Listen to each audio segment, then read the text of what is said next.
you're not going to be able to outthink depersonalization and derealization. I can tell you that for a couple different reasons. One of them is I tried it. Whenever I was suffering with depersonalization derealization, I would literally sit for hours and hours and hours and hours a day and try to outthink my symptoms. Also, with existential obsession and rumination, the same thing.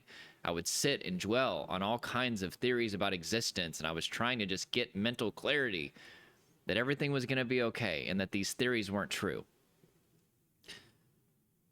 I thought, and then I thought some more. And it didn't work.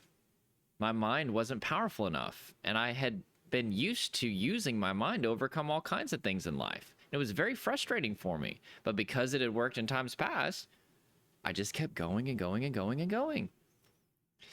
The second reason that I can tell you that your mind is not powerful enough, which technically this should be the first reason, but I wanted to share my story with you first, is that if we look at the neuroscience of a state of trauma, which depersonalization, derealization are trauma coping mechanisms, whenever you're in a trauma state, your cognitive abilities are extremely impaired.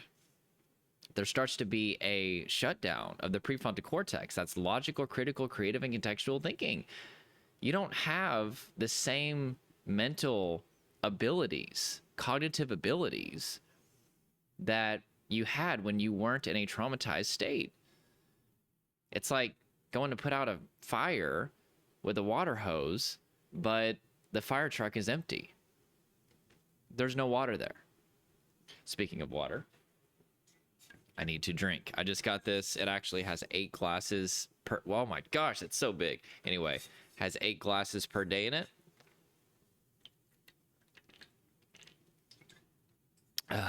I drank 8 glasses of water yesterday. It's pretty crazy.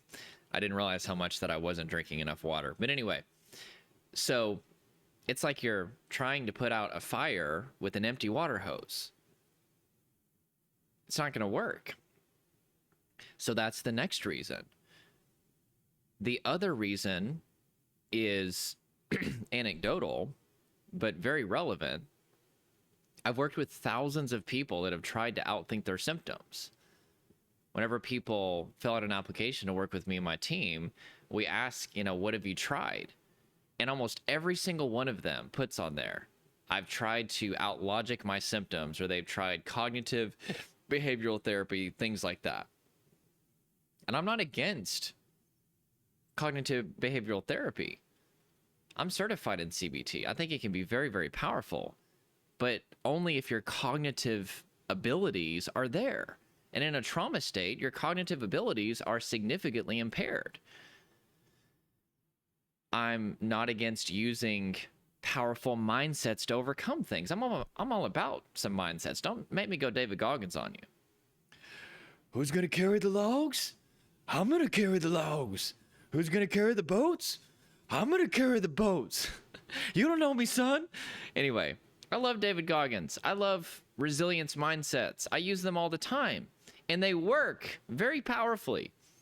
But that's because my thinking brain is fully online, because I'm not in a trauma state anymore.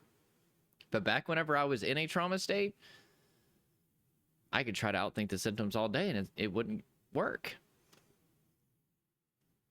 And anecdotally, I can tell you, I've literally worked with thousands of people that tried it. And I'm telling you, from my own perspective, from a neuroscience perspective, and from their perspective, it's not going to work. I recently signed up a client who actually is a rocket scientist who works for NASA. Literally probably one of the most intelligent people alive. And I've had neuroscientists as my clients, several doctors, people with PhDs, all kinds of stuff. Way smarter than me. And you would think, oh, with all of that mental ability, surely they'd be able to figure it out. But in this particular instance, they don't have access to those capabilities. I'm not saying they're brain dead or anything, and I'm not saying that there's been a complete shutdown of the prefrontal cortex. That's actually extremely rare. Only in states of like extreme shock does the prefrontal cortex completely shut down, but it is diminished in functionality. But here's a little curveball. Even if they did have full access, even if you did have full access to your prefrontal cortex, it's still not enough, because this isn't a thinking issue. This isn't a thought issue. One of the number one things that really bothered me were all of the anxious thoughts, the catastrophic thoughts. Oh my gosh, what if I'm dying, right? The what if question that your brain starts to give you whenever you're in a state of trauma. It's called catastrophic risk assessment. Your brain is basically trying to keep you alive, and so it's feeding you with all these catastrophic outcomes, right? What if my symptoms are permanent? What if I'm going crazy? What if? You've got all these thoughts that are so debilitating for you. And so the thought is, oh, well, this is a mental issue. That's why even the word mental health, like I use it, but most of people's issues are actually body related. One of the most incredible books that's been written in a long time on trauma is called The Body Keeps the Score by Dr. Bessel van der Kolk. And in that book, he talks about what happens in the body whenever somebody is in a trauma state. And once you start to understand that trauma is actually a body that is constantly preparing for a threat that never comes, it's whenever your body is chronically frozen, stuck in fight, flight, freeze response, and that the different thoughts that you get and other symptoms are simply the byproduct of the state of your body, then you start to realize, wait a second, what I really need to focus on is changing the state of my body. And that is where trauma healing begins. It begins with the body. But as long as you're trying to beat the symptoms in your mind, there's multiple problems with that. We've already talked about one, that you don't have enough mental capacity right now because of the state you're in. But then even if you did have the mental capacity, the issue is a body issue, so it wouldn't work. But then there's even a third issue, which is that the symptoms aren't the problem. Even with depersonalization derealization, they are biologically correct symptoms for the state that you're in.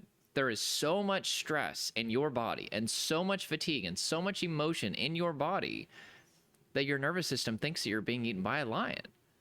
And so the symptoms are there to be a buffer between you having to experience the overwhelm of being eaten by a lion.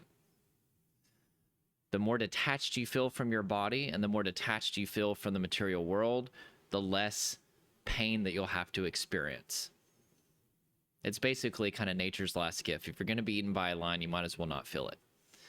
So the symptoms in the appropriate context would actually be extremely helpful for you. But the problem is, you're not in any danger, most likely. Every now and then I'll get somebody that's coming out of an abusive situation. They actually are in danger, or some rare exception. But 99% of you are not in any danger.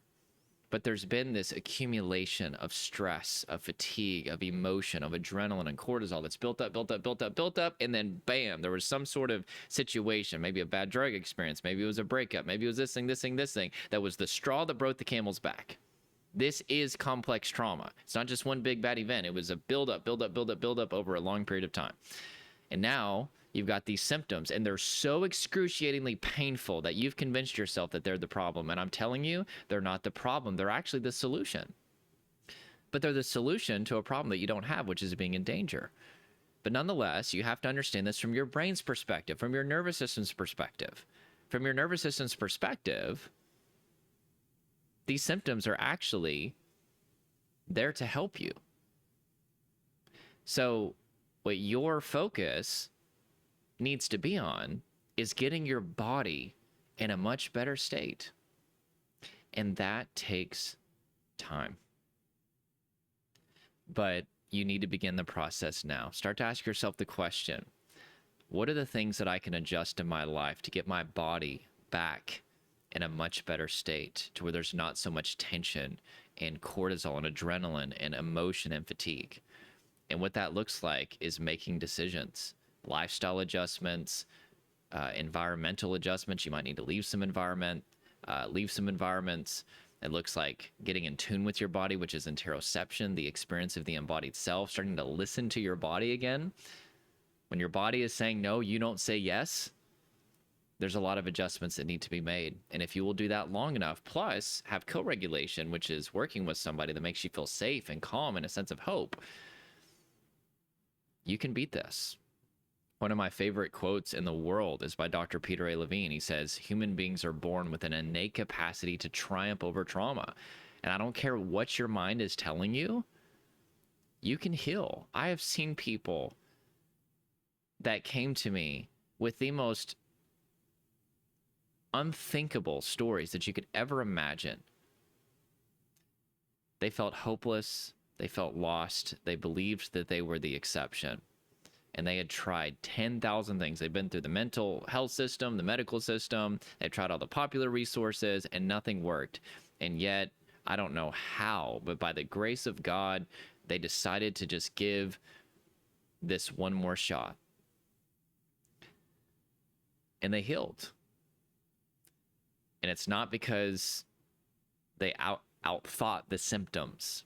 It's because they beat the symptoms with their body. You're not going to beat this with your mind. You're going to beat this with your body. Those are the two things that you need to heal. You need a body-based strategy. Another way of saying that is self-regulation. And then you need co-regulation, working with somebody that makes you feel safe, gives you a sense of hope, and just builds connection with you.